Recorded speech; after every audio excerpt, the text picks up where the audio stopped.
ఆంధ్రప్రదేశ్లో జరగబోయేటువంటి సార్వత్రిక ఎన్నికల్లో ఈసారి నర్సీపట్నం అసెంబ్లీ నియోజకవర్గం నుంచి కూటమి అభ్యర్థిగా బరిలో దిగినటువంటి అయ్యన్న పాత్రుడు గారు భారీ మెజారిటీతో గెలవబోతున్నారు అంటూ కూడా కొన్ని సర్వేలు ఘంటాపదంగా చెప్తూ ఉన్నాయి.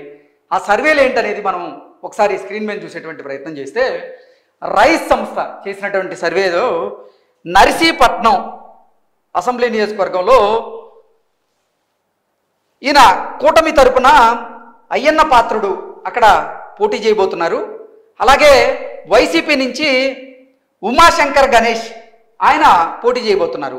అయితే ఇక్కడ 2024 సార్వత్రిక ఎన్నికలకు గాను ఈ నర్సీపట్నం అసెంబ్లీ నియోజకవర్గంలో టీడీపీ గెలవబోతుంది అంటూ కూడా రైస్ సంస్థ ఘంటాపదంగా తెలియజేస్తూ ఉంది. నెక్స్ట్, పోల్ పల్స్ అనేటువంటి సంస్థ చేసినటువంటి సర్వే ప్రకారంగా చూసుకున్నట్లయితే నర్సీపట్నం నియోజకవర్గం టీడీపీ ప్లస్ అంటే టీడీపీ కూటమి అక్కడ గెలవబోతుంది అనేటువంటి సంకేతాలు అయితే బలంగా వినపడుతూ ఉన్నాయి. ఇప్పటికే మనం రైస్ సంస్థ చేసినటువంటి సర్వే చూసాం. రైస్ సంస్థ సర్వే ప్రకారంగా నర్సీపట్నంలో అయ్యన్న పాత్రుడు గారు అక్కడ కూటమి నుంచి గెలవబోతూ ఉంటే, సేమ్ పోల్ పల్స్ అనేటువంటి సంస్థ చేసిన సర్వేలో కూడా నర్సీపట్నం నియోజకవర్గంలో కూటమి అభ్యర్థిగా బరిలో దిగినటువంటి అయ్యన్న పాత్రుడు గారే అక్కడ గెలిచే అవకాశం ఉంది, గెలవబోతున్నారు, సత్తా చాటబోతున్నారు అంటూ కూడా పోల్ పల్స్ అనేటువంటి సంస్థ తెలియజేస్తుంది. నెక్స్ట్, పయనీర్ సంస్థ చేసినటువంటి సర్వే కనుక మనం ఒకసారి చూసుకున్నట్లయితే, పయనీర్ సంస్థ చేసిన సర్వే ఇది. ఇక్కడ కూడా నర్సీపట్నం ఎన్డీఏ కూటమి 49% ఓట్ బ్యాంక్తో ఆ స్థానాన్ని గెలవబోతుంది. అక్కడ వైఎస్ఆర్సీపీ కేవలం 43% ఓట్ బ్యాంకే పరిమితం కాబోతుంది. సో విన్నర్ వచ్చేసి కూటమి అభ్యర్థిగా ఉన్నటువంటి అయ్యన్న పాత్రుడు గారు అక్కడ గెలవబోతున్నారు అంటూ కూడా ఇప్పటికే రైజ్ సంస్థ తెలియజేసింది, పోల్ పల్స్ అనేటువంటి సంస్థ తెలియజేసింది, పయనీర్ స్ట్రాటజీస్ సంస్థ సర్వే ప్రకారంగా కూడా నర్సీపట్నంలో అయ్యన్న పాత్రుడు గారే గెలవబోతున్నారు. సో అంటే ఇంకొకటి మాట్లాడుకోవాలి ఇక్కడ మనం, నర్సీపట్నంలో అయ్యన్న పాత్రుడు గారికి భారీ మెజారిటీ రాబోతుందని, అది కూటమి అభ్యర్థిగా అనకాపల్లి ఎంపీ బరిలో ఉన్నటువంటి సీఎం రమేష్ గారికి ఒక పాజిటివ్గా మారే అవకాశం ఉంది. నర్సీపట్నంలో అయ్యన్న పాత్రుడు గారికి వచ్చేటువంటి ఆ భారీ మెజారిటీ ఏదైతే ఉందో అది అనకాపల్లి ఎంపీ స్థానంలో సీఎం రమేష్ గారికి అక్కడ పాజిటివ్గా మారి ఆయన గెలుపుకు కూడా దారితీసే పరిస్థితులు ఉన్నాయి అంటూ కూడా సర్వే రిపోర్ట్స్ అయితే వస్తూ ఉన్నాయి. సో ఈ 3 సర్వేల ప్రకారంగా తీసుకున్నా కానీ నర్సీపట్నంలో ఈసారి అయ్యన్న పాత్రుడు గారు బలంగా సత్తా చాటబోతున్నారు, ఆ స్థానాన్ని ఆయన గెలవబోతున్నారు. నెక్స్ట్, ఒకసారి అసలు నర్సీపట్నంలో ఏ ఓటర్లు అంటే ఏ సామాజిక వర్గ ఓట్లు ఎన్ని ఉన్నాయి అనేది కనుక మనం ఒకసారి చూస్తే, ఇక్కడ నర్సీపట్నం అసెంబ్లీ నియోజకవర్గంలో మొత్తం 4 మండలాలు ఉన్నాయి. రూరల్లో 75% ఓట్లుంటే అర్బన్లో మొత్తం 25% ఓట్లు ఉన్నాయి. ఓవరాల్ ఓటర్లు వచ్చేసి 2,21,000 మంది ఓటర్లు అక్కడ ఉన్నారు. పోలింగ్ స్టేషన్స్ వచ్చేసి 262 ఉన్నాయి. అక్కడ ఎక్కువగా కాపు వెలమ సామాజిక వర్గానికి చెందిన ఓటర్లు ఆ అసెంబ్లీ నియోజకవర్గంలో ఎక్కువగా ఉన్నారు. సో అసలు ఇంపార్టెంట్ క్యాండిడేట్స్ వచ్చేసి మనం ఇందాక మాట్లాడుకున్నట్లుగా వైసీపీ నుంచి ఉమాశంకర్ గణేష్, ఈయన సిట్టింగ్ ఎమ్మెల్యేగా ఉన్నారు వైసీపీ నుంచి, మళ్ళీ ఆయనే వైసీపీ నుంచి బరిలో దిగబోతున్నారు. టీడీపీ నుంచి చింతకాయల అయ్యన్న పాత్రుడు, ఆయన ఇప్పుడు కూటమి నుంచి బరిలో దిగబోతున్నారు. సో ఆయనే గెలవబోతున్నారు అనేది మనకి బలంగా వినపడుతూ ఉంది. రిలీజియం ప్రకారంగా తీసుకున్నట్లయితే హిందువులు 94% ఉన్నారు. వారిలో హిందువుల్లో 57% టీడీపీకి ఓటు వేయబోతున్నారు. వైసీపీకి 42% ఓటు వేసే అవకాశం ఉంది. 1% మాత్రం వేరే వారికి ఓటు వేసే అవకాశం ఉంది.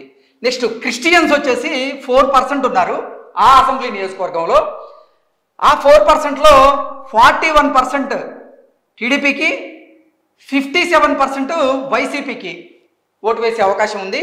మరో 2% మాత్రం ఇతరులకు ఓటు వేసే అవకాశం ఉంది. అంటే క్రిస్టియన్స్ ఉన్నదే అక్కడ 4%.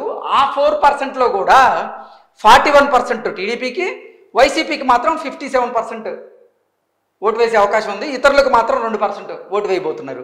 నెక్స్ట్ ముస్లిమ్స్ కనుక చూసుకున్నట్లయితే అక్కడ ఈ అసెంబ్లీ నియోజకవర్గంలో 2% మాత్రమే ఉన్నారు. ఆ 2%లో కూడా టీడీపీ కూటమికి 27% ముస్లిమ్స్ ఓటు వేసే అవకాశం ఉంది.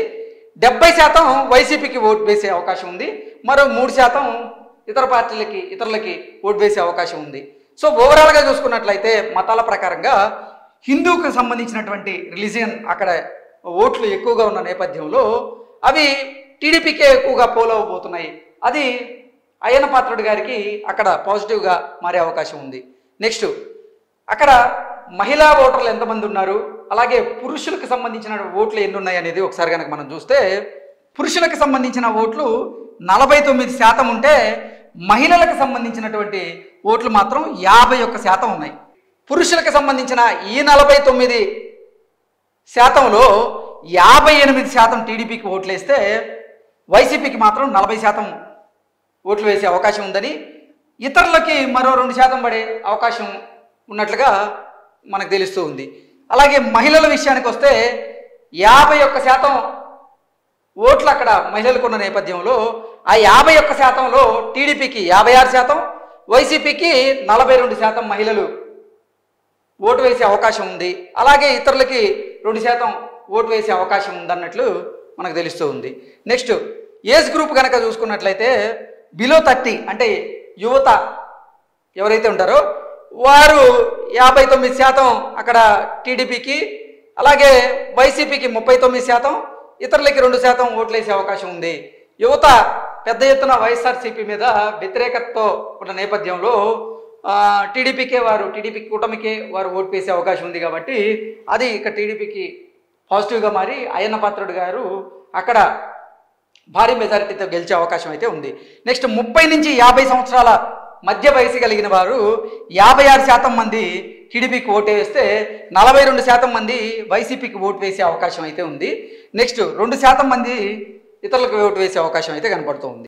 అబౌవ్ 50 అంటే 50 సంవత్సరాల పైబడిన వారు ఎవరైతే ఉన్నారో వాళ్ళలో 52% మంది టీడీపీకి, 47% మంది వైసీపీకి ఓటు వేసే అవకాశం ఉంది.